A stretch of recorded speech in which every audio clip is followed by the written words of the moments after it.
सांसद निशिकांत दुबे के supreme court पर दिए गए बयान से बवाल मचा है। नमस्कार, मैं अवतार, आप देखना शुरू कर दिया आरसीएम न्यूज। बहुत बहुत स्वागत है हमारे सभी दर्शकों का। एआईएमआईएम सांसद असदुद्दीन ओवैसी ने दुबे पे पलटवार किया है। ओवैसी ने कहा है, तुम लोग बीजेपी के ट्यूबलाइट हो, इस तरह से कोर्ट को धमका रहे हो।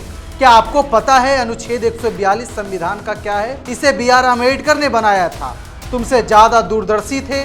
बीजेपी धोखाधड़ी कर रही है और धार्मिक युद्ध की धमकी देकर डरा रही है। ओवैसी ने आगे कहा, आप लोग सत्ता में हैं और आप इतने कट्टरपंथी हो गए हैं, आप कोर्ट को धार्मिक युद्ध की धमकी दे रहे हैं। मोदी जी, अगर आप इन लोगों को नहीं रोक पाएंगे तो देश कमजोर हो जाएगा, देश आपको माफ नहीं करेगा और कल आप सत्ता में नहीं रहेंगे तो भारत का हिंदू भी जान चुका है कि वक्फ कानून बनने से क्या मुझे नौकरी मिलेगी।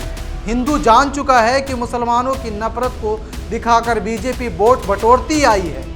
दिखाने के लिए कुछ नहीं है। 4.5% युवा बेरोजगार हैं। इनकी बेरोजगारी को दूर करने का कोई प्लान नहीं है। निशिकांत दुबे ने सुप्रीम कोर्ट को लेकर क्या बयान दिया जिससे पूरे भारत में बवाल मचा है। झारखंड के गोड्डा से बीजेपी सांसद निशिकांत दुबे ने सुप्रीम कोर्ट को लेकर बयान दिया है। दुबे ने कहा है, देश में जितने गृह युद्ध हो रहे हैं उनके लिए सुप्रीम कोर्ट के चीफ जस्टिस जिम्मेदार है। उन्होंने आरोप लगाया है कि सर्वोच्च न्यायालय देश में धार्मिक युद्ध भड़काने के लिए जिम्मेदार है। दुबे ने कहा है कि सुप्रीम कोर्ट अपनी सीमाओं से आगे जा रहा है।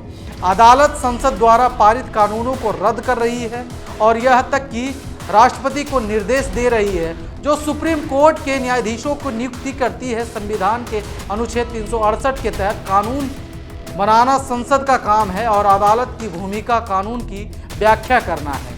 अगर हर काम के लिए सुप्रीम कोर्ट ही जाना है तो क्या संसद को बंद कर देना चाहिए? सभी चीज़ों के लिए कानून बन रही है तो फिर सुप्रीम कोर्ट नया कानून कहां से और कैसे बना रहा है?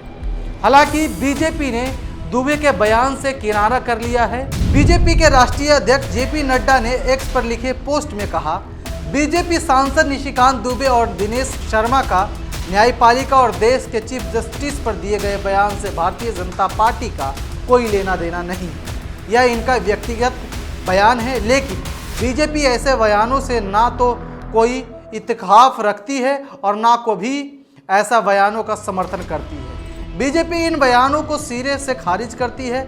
नड्डा ने आगे कहा, बीजेपी ने सदैव ही न्यायपालिका का सम्मान किया है, उनके आदेशों और सुझाव को सहर्ष स्वीकार किया है, क्योंकि एक पार्टी के नाते हमारा मानना है कि सुप्रीम कोर्ट समेत देश के सभी अदालतें हमारे लोकतंत्र का अभिअंग है, संविधान के संरक्षण के मजबूत आधार स्तंभ है।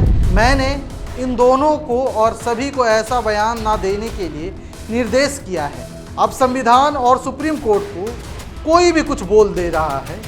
इस वीडियो पे आपकी क्या राय है, हमें कमेंट करके जरूर बताएं।